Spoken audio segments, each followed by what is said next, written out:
Puis en plus, les hommes, en général, ils ont peur des femmes qui prennent leur portefeuille. Puis quand c'est le cas d'une personne comme moi, qui veut faire améliorer mon aspect, ma beauté, ben ça prend un homme qui a un bon compte de banque, puis des trucs comme ça.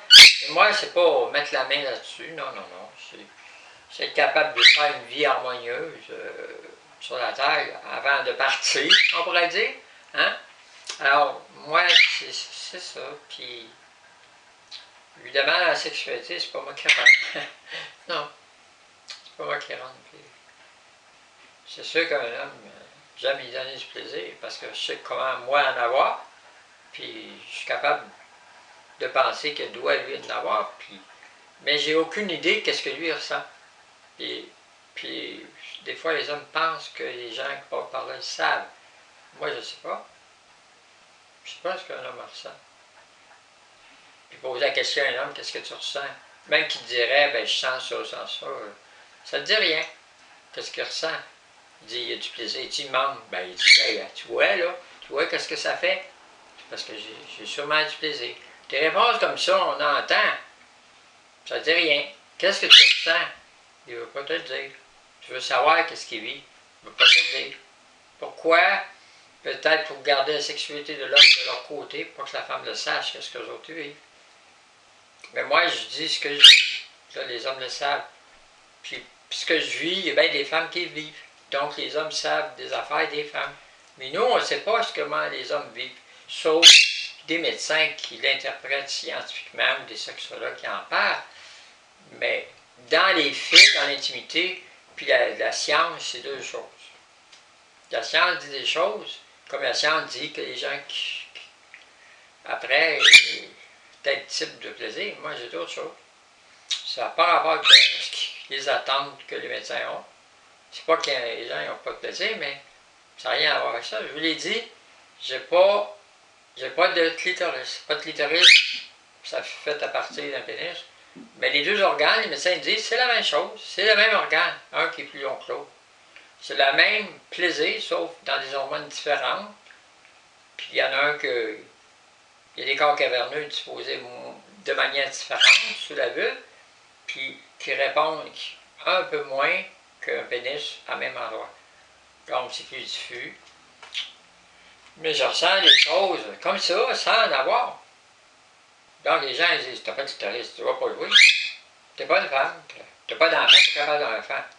Tout de suite, là, ils te barrent. Ils ont des appréhensions. Ben oui. Si tu as de l'argent, fais-moi implanter un utérus, je vais aller en Arabie Saoudite ou en Suède. Je vais m'en faire planter, paye. Je vais m'en faire planter, je suis prêt à risquer ma vie parce que quand tu fais ça, tu risques ta vie. Il y a des cas où les gens ils sont décédés. Après, ça marche. Tu peux avoir des enfants, des fois ça marche, des fois ça marche pas. C'est bon pour 5 ans. Peut-être des techniques plus avancées. Je serais prêt à l'essayer. Pour donner une descendance à un homme, mais là, il faut que tu fasses implanter les embryons. Ça va-tu être tes gènes? Si toi, tu ne veux pas avoir de contact avec ton passé, ça veut dire qu'il faut que tu prennes les gènes d'une autre femme, de ton homme ou d'un autre homme. Donc, l'enfant que tu as, il n'est pas de toi en réalité, mais tu l'as porté. Fait que là, ça touche ta sexualité encore, mais quand même, tu l'as porté. C'est encore mieux que de ne pas avoir d'utérus. Mais là tu accomplis ta féminité de mettre au monde. Mais là, encore là, tu ne peux pas le sortir nécessairement peut-être par la cavité vaginale. Puis si tu le fais, ben peut-être qu'il faut tout faire reconstruire. Parce que ça va tout déchirer. Alors, si tu as une césarienne, il y a des femmes qui en ont. C'est un accouchement pareil, un autre type. Donc,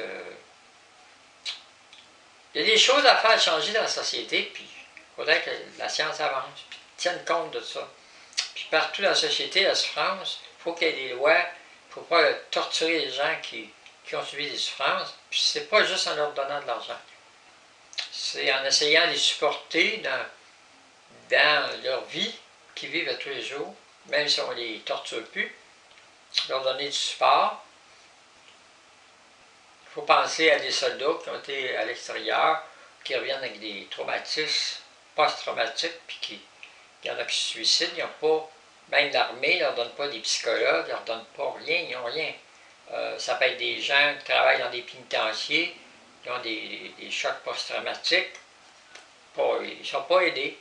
n'importe où, ça peut être même dans la police, des gens qui ont eu des traumatismes épouvantables dans des cas spéciaux, n'importe où, il n'y a pas d'aide pour des souffrances. Il n'y en a pas. Puis l'État dit, bon, on n'a pas d'argent pour ça.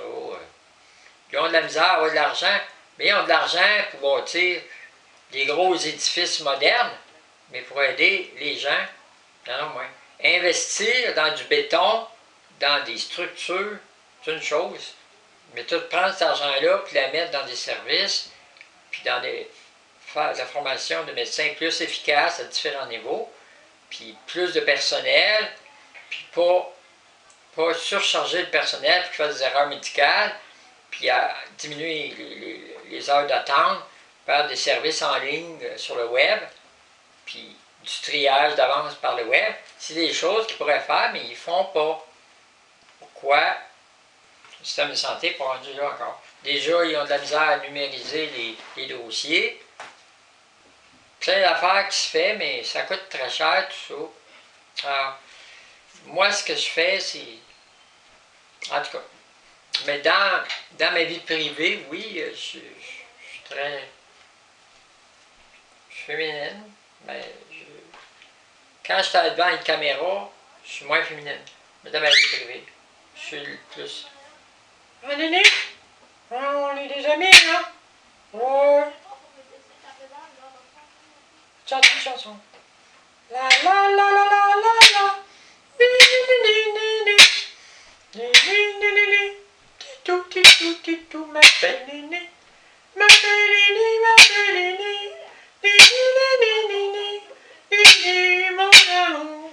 Mon amour, Néné. Ni ni ni ni ni. Je t'aime, je t'aime. T'es une gentille fille. T'es une gentille fille. Ah, des fois t'es pas contente, hein? Oui. Alors, des fois je parle comme ça. Une voix aiguë. Et la voix, c'est une question d'habitude. On peut parler très aigu, puis on peut descendre en bas. Donc ça dépend. J'ai une habilité hétérosociale de parler aigu, de parler dans des registres différents. Dépendant des situations, dépendant de plein de choses. Il y a une chose, c'est ça. C'est en tout temps, j'ai toujours le désir d'enfanter. Donc ça, c'est une souffrance qui est continuelle, qui c'est maintenue. Je suis toujours en vêtements de femme, des positions de femme, pas juste à cause des stéréotypes, parce que mon corps me dit de prendre ces positions-là. Je regarde les autres femmes, ils s'assoient comme ça.